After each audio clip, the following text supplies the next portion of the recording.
Yeah, that's it. 2, 3.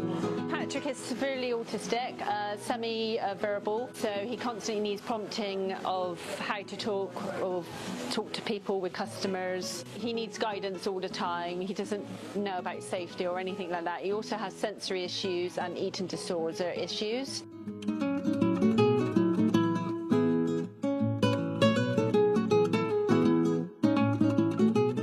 Hello, what do you like?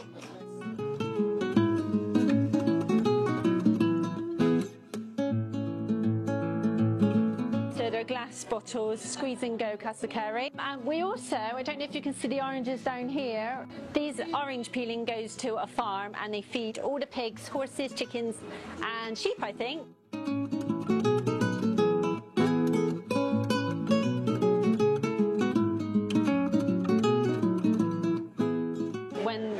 When you're a special needs mum, your inspirations for your special needs child is very low, and it's scary to think, well, what are they going to do? And thinking that alone, you're not alone.